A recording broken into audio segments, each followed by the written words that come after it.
What happened? What's up, Gloucester Township? I'm Joe Allen. This is Keith Gibbons here. We think we're doing it, but this We is did. we had a lot of technical difficulties. Yeah, Here. new intro. I forgot timing on the new intro. Yeah, it's all right. So I'll probably not fix it. We'll be recapping the March 24th council meeting, which was a Women's History Month celebration in the beginning, and there was many. I think there was 10 winners of awards. We pulled a few of people that we know personally, so we can congratulate all of the women that won awards. Yeah, But starting it off. I pulled some clips just from Terri Fretz. Was one of the first people that was awarded here for her. I guess it's like a trap and neuter program and release for stray cats. Well, that was one of the things. She also She was also mentioned. They also mentioned too that she did help with a. I can't think of the guy's name. Her neighbor, the one guy. The guy that was actually I have part of that in Denise Coyne was one of the other people that won. Okay. Yeah, but she had helped raise. There was a guy that was losing his house, and she helped raise money to help save his house. Both of his parents had passed away, I believe, was the story, and he didn't know that he needed to pay taxes or anything. He was about to lose it, and she didn't know the first thing about saving someone's house or raising money, but she reached out to Denise Coyne at the time, and the two of them, I guess, together raised I think it was $75,000 or something around there. Yeah, and, later really, on you'll see it's a clip from CBS that says they raised $50,000, and then there was another one from NJ.com said they raised $60,000. I think finally, when it was all said and done, after all the publicity, it was like $75,000.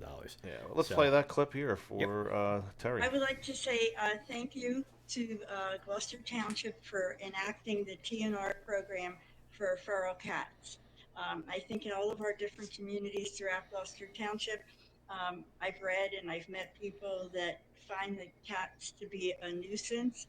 And in my neighborhood, we had initially, when I started doing this about 6 years ago, we had 25 cats, and everybody kept saying somebody has to do something. So that's how I got involved with the cats. And at first it wasn't welcomed, but now everybody in my community is happy because while at one time we had 35 of them, now we have 2.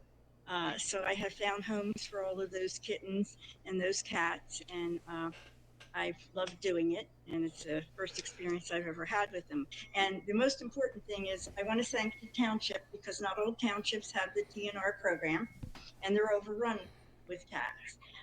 And I also want people to understand this program works. So if any of you have any interest at all, saving one cat, just one cat, is actually saving about 27 or 28, because that's how many kittens one cat can have in a year's time.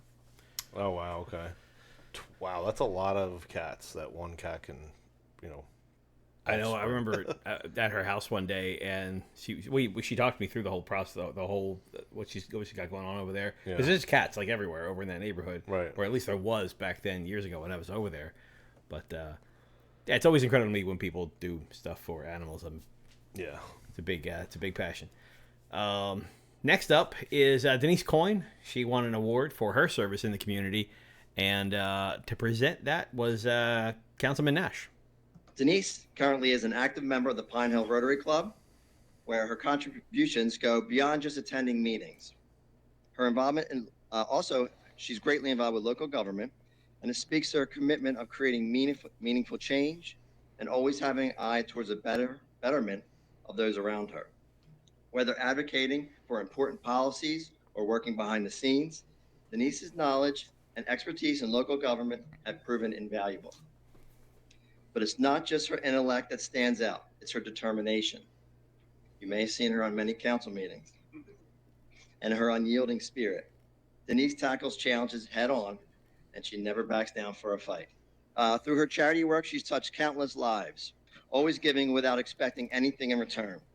Denise is a role model for all of us, embodying the power of service, leadership, and compassion. Denise has volunteered countless of her time, skill, and financial help to all the fundraisers they hold. You will see her outside ShopRite collecting food donations for families in need in GT. She also, which I just found this out today, handles all the pantry boxes at Highland and Triton High Schools and by the Senior Center on Hyder Lane. So those boxes that are they put food in for the needy, it doesn't just magically appear. And it goes fast, faster than I ever thought it would. She donates her time to ordering, picking up the food, and regularly filling the boxes. The food goes fast, but she is determined to see that those boxes remain full. Yeah. In addition to her volunteer work, she never declines a request from others for help. Several years ago, when I first met Denise at a school board meeting, I asked her to help organize a fundraiser to help a mentally disabled man in my neighborhood, my buddy Lamar. Lamar, that's his And name. his parents passed away, and we wanted to keep him in his house, and it seemed impossible until Denise got involved. So he still lives there today, still has a job. He goes to church every Sunday, and he's an active. If you go down Cherry Circle any time of the week, you'll see Lamar walking around, and it's thanks to Denise. All right? And Sarah. Thank you very much. That was a nice Yeah, well, intro or whatever. It's pretty incredible to hear some of the stuff that Denise is involved in. Starting off, just knowing her as the woman that I would never want to cross if I were ever elected to council. To see some of the stuff that she does, she's truly inspiring. And one of the biggest reasons, I think, at least I'm pretty sure the same goes for you, but I think it's one of the biggest reasons why we're still around. Oh yeah, is because of the it's the work that Denise puts in that drives us. Yeah, but she gives a speech as a thank you, just like the Terri speech that we played. So let's play her acceptance. I wasn't planning on standing up here tonight, not because I don't appreciate recognition, but I do truly appreciate this. But I don't think what I do is special or award worthy. I think of it as necessary. It's simply part of being human. We all have choices in life. Some people choose to look inward on their own families, their jobs, and their struggles. And that's understandable. Life is hard. I get it. But then there are others who look up, look around, and realize the world is bigger than just them. People who recognize that their voice, their time, and their effort, however small, can create powerful change. Because change doesn't just happen. We make it happen. Yep. I spent 47 years in this township. It's my home. And when something is your home, you don't wait for somebody else to fix it. You take responsibility, and that's why I show up. Whether it's to fight for transparency and accountability in government, support struggling families, help seniors, or make sure a man I didn't even know didn't lose his home. The world doesn't get better through silence. It gets better through people who are willing to stand up, speak out, and take action. But more than anything, it gets better when we pause, pay attention, and ask, what can I do? If you can't do a lot, do a little, because small acts add up, and we're all in this together. Mm-hmm. Terri Fretz, my friend, who nominated me for this award, is responsible for getting me involved. She told me about the man who was losing his home, and together we saved it. And Terri inspired me to become involved. If you're looking for a way to get involved, the Gloucester Township Rotary is accepting new members. It's a great way to meet people in your community, and our motto is service above self. And it's a reminder that what we do for others is what truly matters in the end. We meet weekly, usually on Wednesdays, for lunch at the library, and we'd love to see anybody that would like to stop in. You can also attend Board of Education or council meetings, because you can't change what you don't understand, and you can't fix what you don't know is broken. If you can't attend council meetings, you can watch recaps on the Gloucester Township Observer website. It's an awesome resource for information. To those who stand beside me in this work, you know who you are. I see you, I appreciate you, and I thank you. You're my friends, and you're my strength. What we do isn't easy, but it's important, and none of us do it alone. We have each our own talents, and together we're awesome. We get it done, no matter what it is. And to my family, thank you for your love, support, and your patience. for understanding the late nights, the long meetings, the phone calls, and all the time I spent away from home.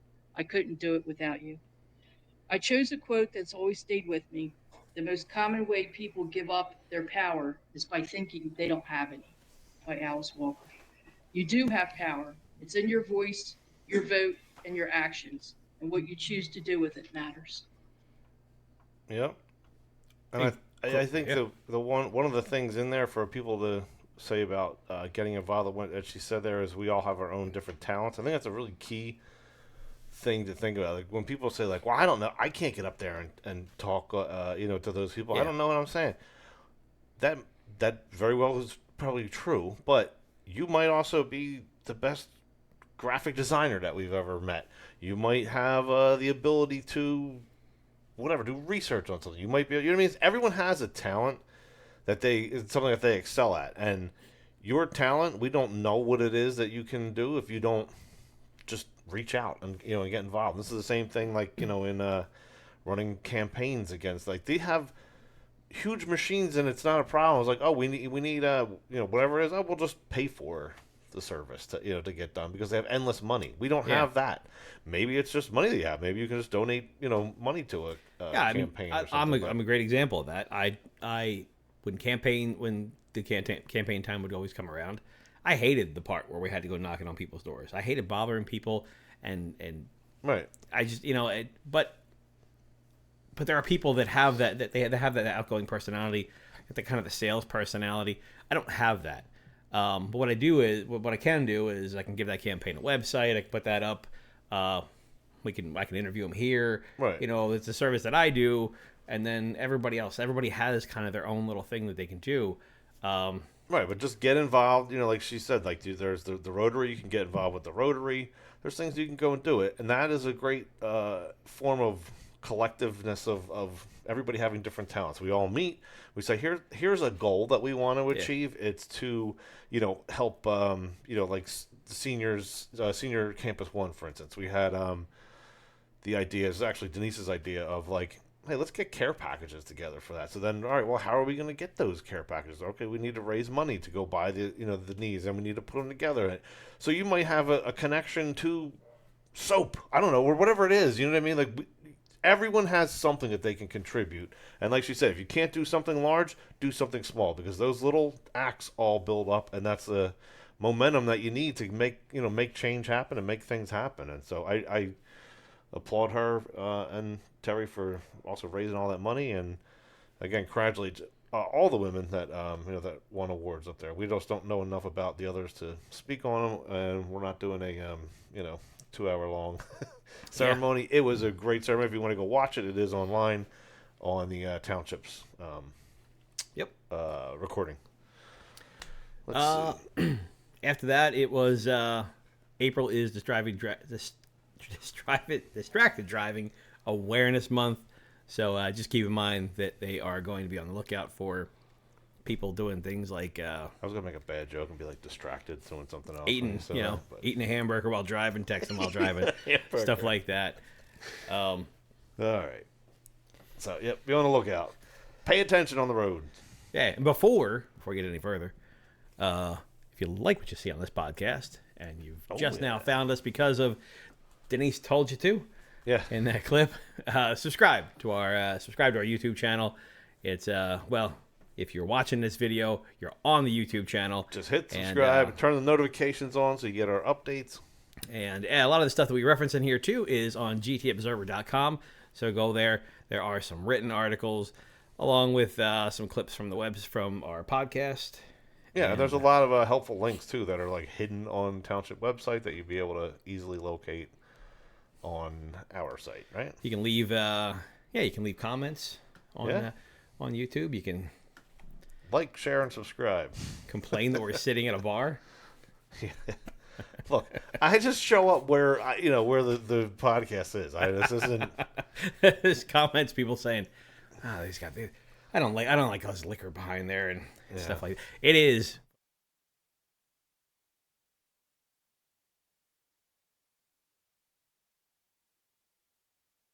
There we go. It is. Otherwise, we'd be in my living room and be honest, my wife is not into politics, so. All right, so we go to the public comment for agenda items only, and Ray Polidoro asked a question about a thing called the Blackwood West Redevelopment Plan. Good evening, Council. Ray Polidoro from the Historic Village of Ariel. Good evening. I was trying to look at some details of the Ordinance 2508, a little more detail on all of what was transpiring with the Blackwood West redevelopment. I know that you're not into the dialogue anymore to be able to explain that before we go on to that so that I can better prepare a question for it. I was looking for details regarding what type of money is going, what type of additional money is going into that project. Just judging by the bank alone, and all that's going on there, does it have anything to do with all that's What are we moving at? $2 million, $3 million on and, that project, or is it something just like that now? on the other 3? side or down I think past around 3, yeah. the arts section of that? So that's basically what I was looking to find out, as I didn't see what I was looking for in the details of the ordinance. And if you'd like to discuss that before you move on to the second reading of that, so I can better prepare for that second reading discussion. Let's see his answer. Mr. Polidoro, 0-25-08 is allowing an existing business, which is a tattoo shop, to expand to another building there. So there's no additional monies, nothing out of township's pocket. There's a business owner that wants to expand his business, and that's the ordinance that's going to be, we'll have a hearing for that. Okay. So, yeah, that is, I believe, Kreig and Seig. Yep. I hope I'm saying that right. I think it's a a jewelry and tattoo. clothing with the tattoo shop also in there. Yep. And I believe he's going to add some more tables. That was part of why it needed to be approved, because I guess there was a restriction on how many. I think that, and also, if I'm not mistaken, it was upstairs. So I think the upstairs of that row, this is down in the downtown section. So those are apartments, I believe, upstairs. And he was trying to make it commercial. Maybe that's the change that they had. I'm not sure. But either way, it did pass. So it brought up a question, though, from Dave Leader asking about the Arts District, because Ray had mentioned Arts District in there. What are the geographic boundaries of Blackwood West? The second question in that is regarding the Arts District. That's also referred to as part of Blackwood West. And to tell you the truth, I don't know where the Arts District begins and ends, and whether it's Blackwood West is part of the Arts District, or is the Arts District part of Blackwood West? So my question is the Arts District different than Blackwood West? So the orange is the redevelopment the zone. Blackwood West redevelopment plan area, which is actually outlined in the zoning map, which is available online, and I believe there's a copy upstairs as well for the planning office. I don't have the specific streets or boundaries of where it is, but to answer Ms. Litter's questions regarding the Arts District, it's essentially along Black Horse Pike, closer to Church Street and Black Horse Pike intersection. There's North and South Arts District. So yes, it is within the boundary of Blackwood West redevelopment area. So if you're at the bank building and you go towards like Sam's Bar and Grill, before, right around where Kiwanis Little League is, before the Dollar General, it ends there. And if you're at the bank building and you go the other way, it ends at the Forum, which used to be, I guess, like Palace Catering. Yeah, Palace Catering, yeah. That's the Arts District right there, that strip on there. The redevelopment zone goes a little beyond that in a couple different directions. So, but the Arts District is in the redevelopment zone. Hope that clears that up for anybody that didn't get it while watching the council meetings. Yep. We didn't have any E-Govs going into this here. We just went right into the second public portion. And we start off with Mr. Burns, who is a regular there. And he didn't get any questions to his questions from a previous week, right? Yeah. So 2 weeks ago when I was here, we talked about the surprising you didn't get an answer. residential, I'm sorry, commercial buildings that are planned are being proposed on Hickstown Road. So we're looking at 4 buildings. This was a resolution R2502-073. And I distributed with that to you folks a number of documents. And Ms. Corbin, the planner, responded, but not necessarily to my question. Ms. Corbin did say that the information that I provided council was accurate, was true. She said there will be planning board meetings with regard to these structures, but she didn't answer my question. And my question was, why did council, knowing full well, certainly should have known full well, that these lots and blocks are a natural heritage site, number one, and number two, are in the re-examination of the master plan and specifically noted as needing or suggesting or requiring, whatever word you want to use, to be rezoned for something more appropriate. So those questions were not answered. I'm quite aware that there's many applications and many steps in anything that's being constructed in township. But why council drafted that resolution and approved it when it is in direct conflict to the master plan re-examination and the fact that it's a natural heritage site, and on multiple pages within the re-examination report identifies it as a environmentally sensitive area. Mr. Burns had indicated that when he had asked the question and Ms. Corbin talked about the possible 4 buildings on Hickstown Road, that questions weren't answered, and he provided us 2 questions. Mr. Burns, to be frank with you, I have to take a look back at that resolution, and I will personally email you back this week. Your questions regarding master plan reexamination, environmental sensitivity of that area, rezoning, and why did council move forward with that? You think you got that email? I mean, he's probably still waiting. But, yeah, it's another one of those situations where I think Brian had asked some questions. They gave a little bit of an answer. So he still didn't now. So if it goes on to the following meeting, that's an entire month to get the answers to one question. All because we can't have dialogue anymore. Right. So he continues he brings that up with that after this. The other thing I wanted to address, and it's kind of been bothering me, is this new protocol for public engagement. You know, I've been coming here minimum 6 years, 8 years, and I will admit that there has been some combative, argumentative, you might even want to see nasty discussions between council and residents, and I get that.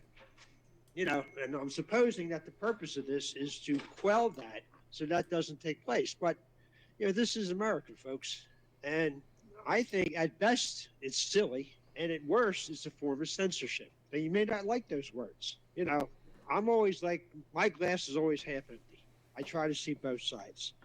But when you have the last word, you create the narrative. You know, I had to wait 2 weeks now to come back up to answer the questions that I wanted to answer 2 weeks ago. To me, that's silly, you know. I just, restricting residents from engaging in open discussions with council is not looked upon as positive, transparent environment, in my view. I was a teacher for 40 years. Now, what would it be like if students in my class said, we can't talk about anything, okay, I'm going to tell you this, and you're going to take it, and you have one chance to tell me your view on something. Now, tonight, we honored a bunch of educators. Education comes about through open dialogue and discussion, not running a narrative, not having the last word. And it's just, it irritates me that, you know, you get the question, you give an answer, and I can assure you that many residents who come up here have a follow-up question. But we can't do that anymore unless we want to wait 2 weeks. You know, and I have a feeling that there are council members that in their heart know that I'm right and would prefer to see this protocol changed. Because if I was sitting there, there's no way in the world that I would vote for that. You know, this is America. You know, this is not Trump writing executive orders. This is the way it's going to be. I don't like what's going on. I'm going to write an executive order. I want to get away with it. You know, this is a community, and we should be able to have open dialogue. You know, and I've had a lot of discussions with students. The students have called me all kinds of names, and I have a real thick skin, and I always took the high road, always. And sometimes I had, discussions with parents that I didn't necessarily agree with, but we had those discussions, and we came to amicable, resolutions to the problems. So I'm out of time. I did have those 3 questions, and if I can add a fourth, what was the purpose of the new protocol for the meetings? So 3 questions. Thank you, Council. Thank you, Mr. Burns. Thank you for your comments on the format. And then you asked for the purpose of the That's protocol. it. That's all he addressed. My responsibility is to manage the council meetings and conduct the township's business. We provide public comment in the first public portion for agenda items or ordinances, hearings, second public comment, and also through E-Govs. Can you pause that? The comments that are made here are uninterrupted. He thinks that his job is to run meetings. It's not to represent the people. Are you kidding me? This is exactly what we're talking about. It's so ridiculous. Yeah, it's not a community to him. Instead of addressing it, he's going to tell Brian Burns how the meeting happens. First you have this, then you have the second public portion, then you have... He didn't ask how a public meeting is run. This is... He gave his opinion and saying, like, why are we doing this? Why are you censoring people? And he's sitting there saying that his job is to run the meeting, not to represent the people. Anyway, I'm sorry. It's just that comment. Are you kidding me? Go ahead. Comments are responded back to the individuals that are there, and I believe this format allows our meetings to move forward, and allows us an opportunity to go about the business of government here. I know some people may not agree with it. No, Again, I don't agree. If you take a look at other municipalities throughout the state of New Jersey, this format is very similar to what they do in those municipalities. So they found some bad. They found a few places that aren't necessarily great for government interaction, and they're using those as models.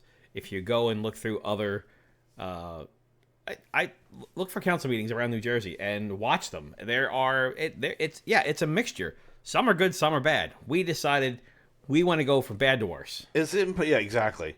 Is it more important for the meeting to move forward, as he's saying? The meeting versus people like Brian Burns getting an answer a month later because you decide that. That's more important. The meeting moving forward is more important than residents with a concern getting an answer to their questions. Yeah, if they could lock the door. Oh yeah, and then the meeting would move as fast as it possibly could go. It's I hated this when it started, and I enjoy it more now. You enjoy what? What are you talking about? I enjoyed it. I enjoy that this miscommunication now, because it's so ridiculous, right? It's so ridiculous. I don't have to explain it and say this is what they're doing bad. It's so obvious it stands out.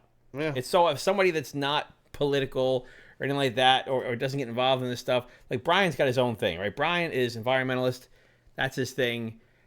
Now he sees it. And now other people that have come that have just wanted the road paved, they've seen it. I don't think that there was a person that got up there to speak that didn't mention it or touch on it. Well, maybe. Right. You're first timer and you come up there and you ask a question. I'm like, hey, my road hasn't been paved in like 30 years. Can we do something about it? And they go, oh, we'll answer you when you sit down. Thank you for your comment. And then they just kind of look at, this seems ridiculous. I don't know. But yeah, I love that this stands out now. Yeah. And this is... But, that's just one of the many things that drive us insane around here. David Leader points out another one that we've talked about several times. By the way, in the last 2 clips there, the person asked the question and then the answer played. That was... Oh, yeah, that's half hour apart from each other. That's half hour apart. That's me splicing the clips together so that you actually understand what's going on. Because even if you were sitting there, you'd probably be like, I can't follow this. We make it easier for you to follow it. That's kind of one of the things that we do. Yeah, so if you like that, make sure you subscribe. Yeah.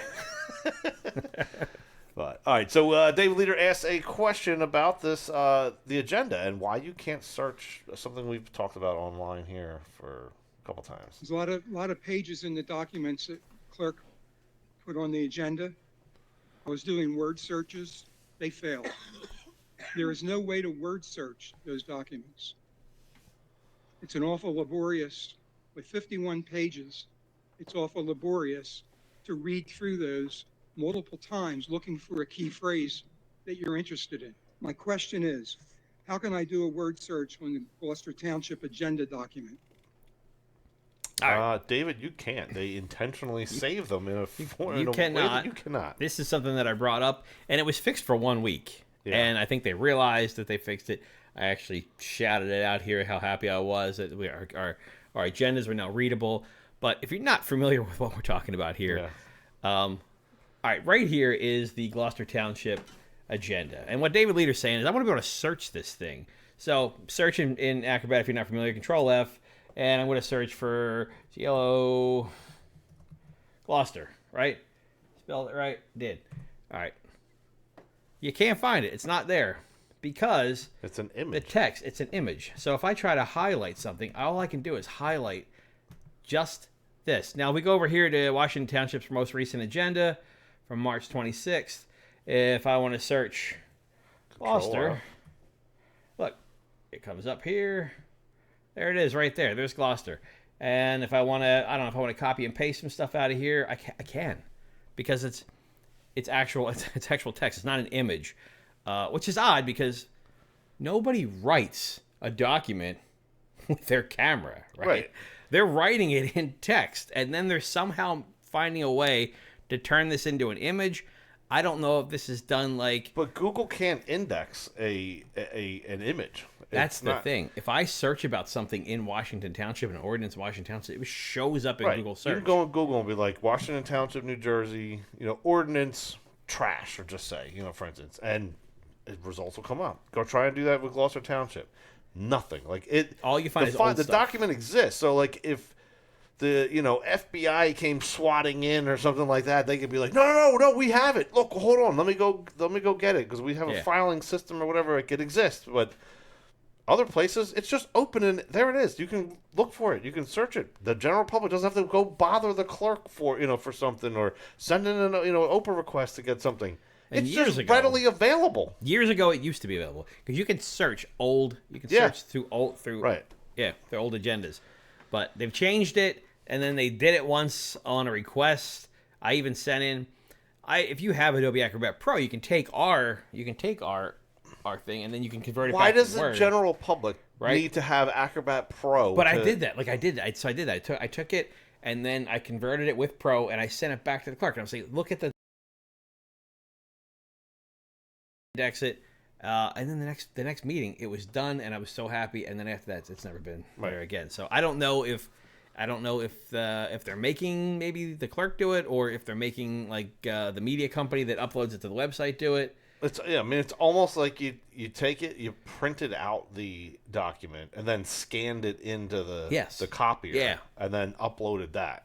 And it's like, okay, you could have just saved the file that you used to create the PDF. If you're doing this in Word, you can save it to PDF, and it's all preserved there. The words are in there. Well, you can create it in PDF also, but either way, it's just really non-transparent, which is par for the course. Anyway, so Mercado says that's a question for the clerk. He also asks question about. Do we have a clip on this? I think what is this one? We do. So we don't have the. I don't think I took the clip of Dave Leader asking, but his question was, when they get their performance reviews, can they? Can they disagree with them in general? Like, do the government employees, the township employees, get a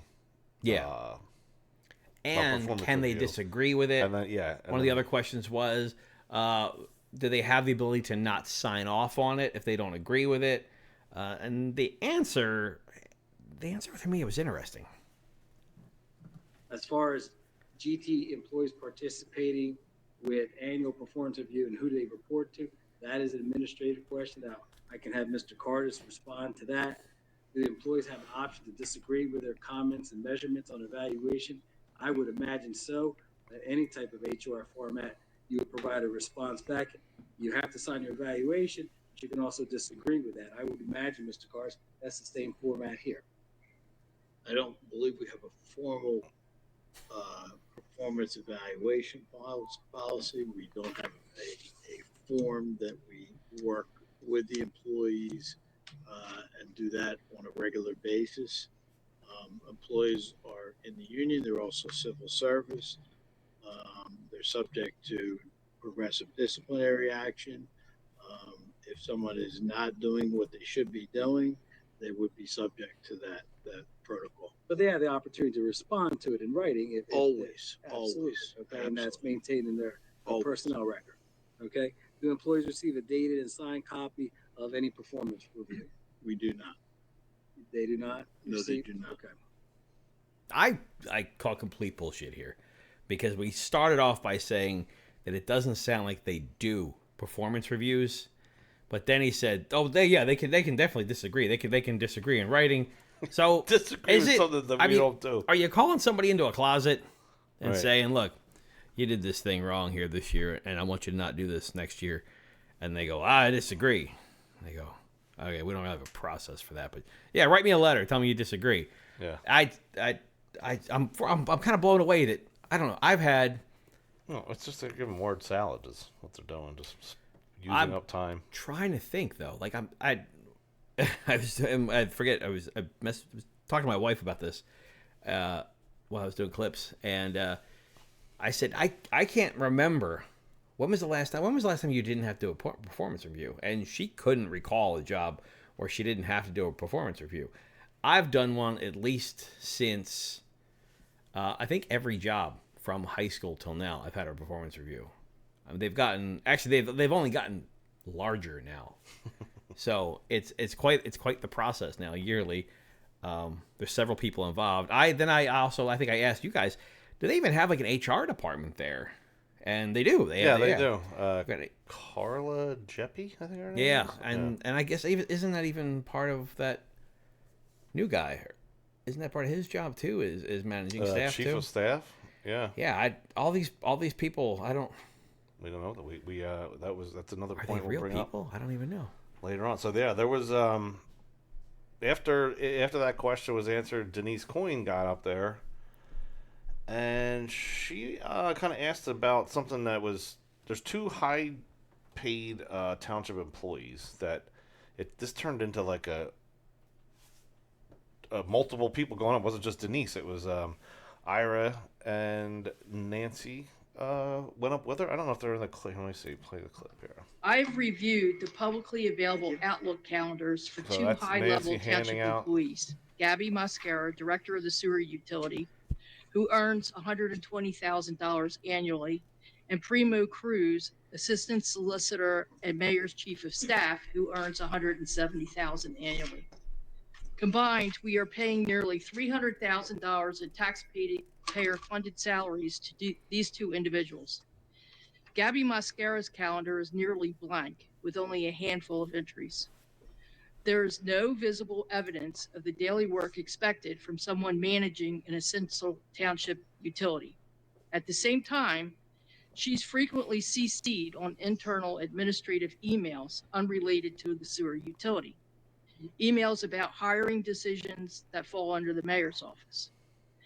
This raises serious questions. Is she truly functioning as the director of the sewer utility, or is she operating as an administrative aide to the mayor, with her salary shifted to the sewer utility budget? And if she's serving as the sewer utility, what does her day-to-day work consist of? The calendar provides no real clarity. As far as Primo Cruz, the calendar we received was almost completely redacted. He is drawing $170,000 salary split between the legal department and the mayor's office, and yet the taxpayers have no visibility into the duties he performs each day to justify that amount. To demonstrate that concern, I've printed and displayed both calendars for you to look at. The public deserves to see what our $300,000 is producing in terms of documented work and value. I also want to bring to your attention, Mary Jo Dentino, who was hired January 21st, 2025 as a Senior Citizens Outreach Coordinator under the Civil Service title Community Service Aide. She's being paid $11,000 above the stated salary for that position. Meanwhile, flyers advertising her senior events include her name under the heading of Office of the Mayor, suggesting she may not be operating within the Community Services Department at all. This creates confusions around her role and title and where her salary is actually being drawn from. It also raises a bigger question. If this position had not been filled in years prior, what changed in 2025 that suddenly made this role urgent and necessary, especially at a salary exceeding the approved range?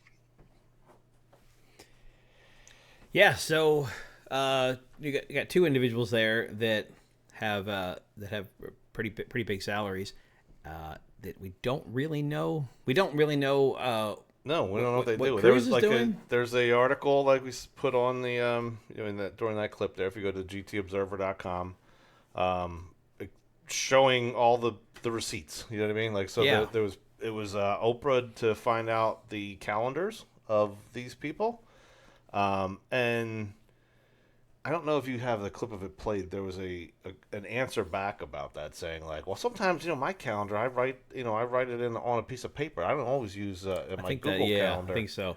Somebody had commented on one of the articles about that too and said, "Well, I mean, people use paper calendars." That's a government document. You're asking for their calendar. If your calendar is a paper one, then that's what you're going to provide. If it's a digital one, that's what you provide. Just because you don't use a digital one doesn't mean that you don't provide it. Who in this day and age does meetings with a paper calendar? I have no idea. But yeah, so this sign here is what was held up. It says, "Is this transparency?" And it has like the ones in black. That's cruises. Yeah, you can't tell what it is. They're all redacted. Yep. And then Gabby's is complete. Which side am I on? This side here. Yeah, Gabby's is empty. Nothing. She doesn't do anything on there. On the calendar, anyway. I don't know. You know what I love about this? Well, I think probably over it's been longer than 5 years ago now. Like it was a joke that Gabby just pulled a paycheck from. They just put her in spots to pull a paycheck. Nobody actually knew what she did. Doesn't she have the worst voting record in like the assembly? She was an assembly. Yeah, she was the highest absentee in the New Jersey Assembly when she was in there. I believe she was an assemblywoman when I think when Dave Mayer was in there. I think she was in there at some point, and then she was in there later with. Either way, she was moved over to the sewer utility. The Primo Cruz position was a chief of staff was hired, but now it's like a assistant solicitor, which the assistant solicitor makes more than the regular township attorney. And they're splitting the salary up because it was $170,000 the guy gets paid. So we're like, well, he's not really just chief of staff. He also does, this here. So we're going to split the salary and put $100,000 here and $70,000 there because there's ordinances around like there's a limit of how much the mayor's office total budget can be. So those people, if you look at their, okay, this person gets paid X amount of dollars, but they also get this other stipend down here that gets paid this. So the salary range, it's kind of all over. It was not a very transparent way of. Yeah, I think like why would you pay somebody that's doing an admin assistant job $120,000 when I forgot to put it in here, but I was kind of sharing it with you guys. The average salary for an assistant to the mayor, not average. Oh yeah, it was average. It's like $53,000. Well, Gabby's was 69,000, 69 or 64,000. Yeah, 64,000, and then when she was moved to sewer utility, it was basically doubled. Okay, maybe it's a different job or whatnot, but if she only required that much to do that job, then Primo Cruz comes in, and now originally it was 170,000, and then after the article comes out, now it's like, no, actually. Sorry, it's not what we told you it was. It's actually this, and split it up between two different things. But even that, there's some questions there. It's why do we need what changed that we needed? Now we need a what was the other position she had? A director for seniors. Why do we need an assistant solicitor? What's happening that the regular assistant or the regular solicitor can't handle? That we need a secondary one. Some questions. That's all we're saying. And now we've got somebody that works with the seniors now that we've never had before, who gets paid more than Yeah, she brought up the range more of than any other range. I mean, my only thought there is if you pay some of these very loyal people a lot, they don't leave and they don't talk. So Denise had 7 questions, and she outlined them. And I think she also, I believe that's what Nancy was given. I could be wrong, but that was the questions printed out so that they can't forget a question. You know, because they answer questions later on. They're like, oh, I not jotted that one down. I would like council to answer the following questions. 1, does Gabby Muscara work specifically for the sewer department, or is she performing administrative duties in the mayor's office? If she's serving as the sewer utility director, what are her daily responsibilities? What is Primo Cruz doing on a daily basis that justifies a $170,000 salary split between the legal department and the mayor's office? And why is his calendar so heavily redacted? 3, what is the official job duties of Mary Jo Dentino? 4, why is she being paid $11,000 above the salary range for the position she was hired into? Is it their 5, microphones? why do the flyers crackling list is her them, name it's not under us. Office of the Mayor and her salaries being paid from the mayor's budget or from community services? 6, why was this position filled now when it was not identified as a need in prior years? And 7, why do we need an assistant solicitor when we never had one in the past? Great questions. Great questions. And here's all your answers. Okay, Ms. Coyne had brought up board, is this transparency, and brought up 2 of our employees here in the district, Mr. Cruz and Ms. Muscara, and also, 3rd, and Ms. Dentino. In the district, was he? And there was questions mixing up school that were asked, and I believe a Oprah request is made of these same items. Pause that a second. Ms. Coyne, I'm asking for clarification. So how does he know about an Oprah request? How does he know about every Oprah request? You know how many times that he's always mentioned about, I believe there was an Oprah. Why does the council president getting... I don't know. Like, it wasn't a question asked of you for you to provide information. Who in the clerk's office or who in the township told you that someone requested an Oprah? There? There's no separation of powers here. Right. It's so ridiculous. Unbelievable. Anyway, sorry. Okay. Is that a time frame? Is that something, a time frame that Mr. Carlemere or Madam Clerk, Ms. Power, that we didn't meet, or we're still need to provide more additional information? No, we still we're processing them. We have multiple Oprahs right now. We're working through them. Okay. No, the Oprah I got back was denied because it said that it would cause the clerk to do research that they don't have to do, and I wasn't asking for a specific document. Questions were denied. Which is why I brought them back. Yeah, if you have an idea, by the way, of what you want to get, but you don't have the specific document, they can just say, "No, it's denied. We don't have that, and we're not going to look for it." Yep. You have to be very the exact to the name point. of it. These are the questions that are asked here. Mr. Cruz and Ms. Muscara serve at the pleasure of the mayor, also as Ms. Dentino as well. Ms. Muscara is the sewer director of the sewer utility, and Ms. Cruz serves as the assistant solicitor and also a chief of staff to the mayor. They serve at the pleasure of the mayor. This is the recording quality we have. Calendars. I know I write things down in the book. I don't always put it on my Google Calendar. There are things I don't know. Then you should provide your book. Not redactable, Mr. Carlemere. What can be shown there? I know in my line of work, if Mr. Carlemere wants to deal with me on the FMLA matter, that cannot be shared. Okay? The matter in the I camp, don't but you know can still say what it is. What's redacted, what cannot be redacted. This is out of the purview of council. This is administrative questions that are being asked of us. And I guess Ms. Coyne say, are we aware of the money that's being that's provided to these 3 individuals? Those are administrative tasks and functions. That's correct. And the what's redacted on Primo Cruz's chart, I did not review, but I'm sure he had advice of some counsel, special counsel, on those type of requests, and that's probably why they were redacted. I'm very disappointed. I'm getting word salad here, and I don't even have dressing on it.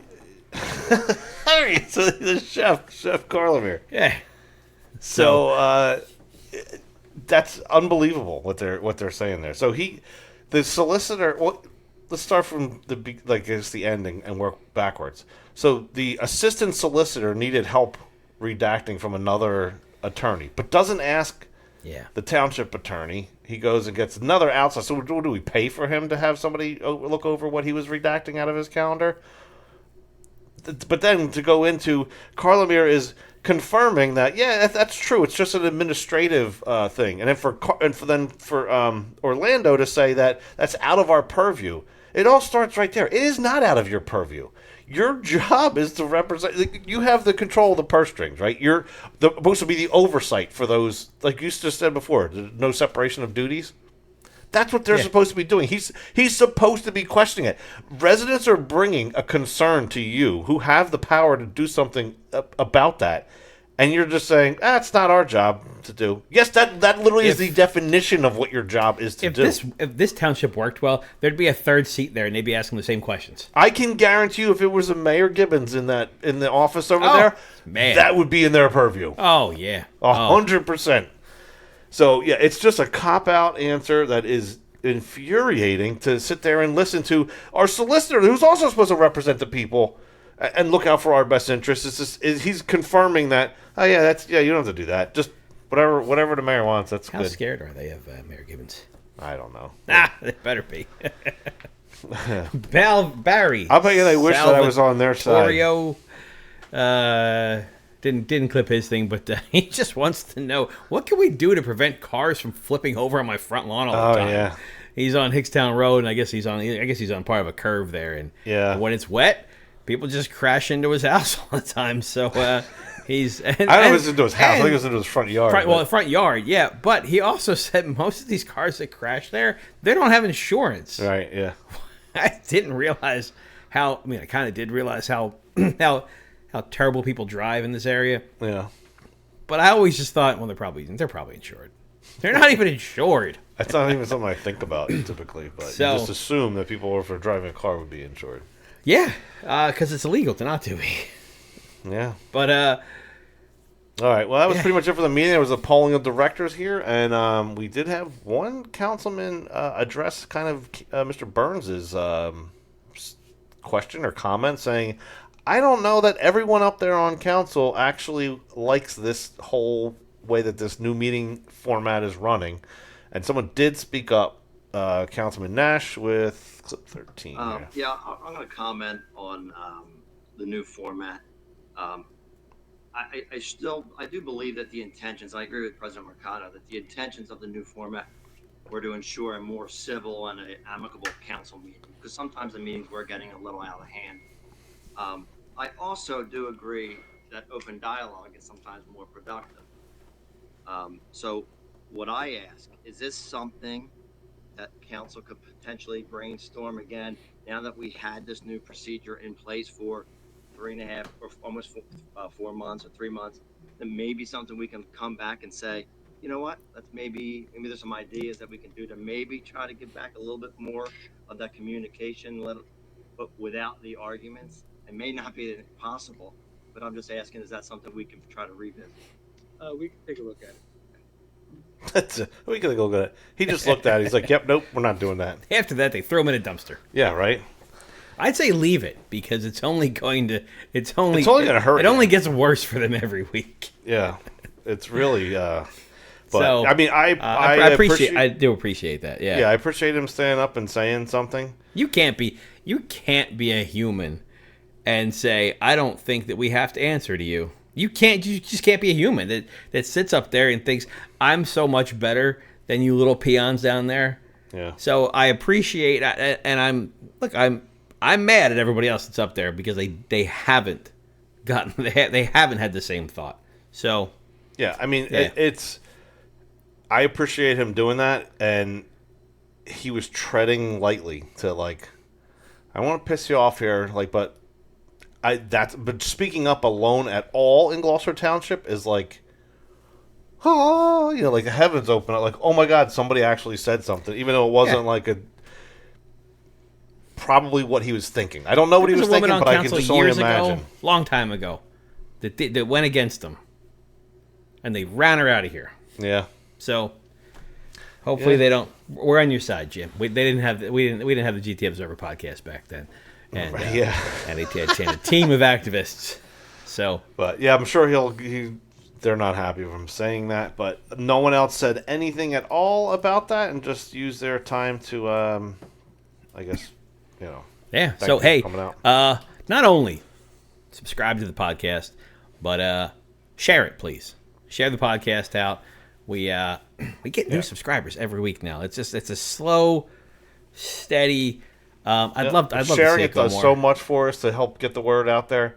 This is how people learn about things. Is showing them what's going on. Share. Check out that article too about the payroll thing, and then you don't want to share the podcast. Share the article out. People might get interested in some of the other stuff there too. So this is your town, and it's your town. It's your money. It's everything. It's your community. We're just trying to make it better. That's it for us, folks. We'll see you shortly on some other video or after the next meeting. Yep. All right. So, thanks, guys. We'll see you soon.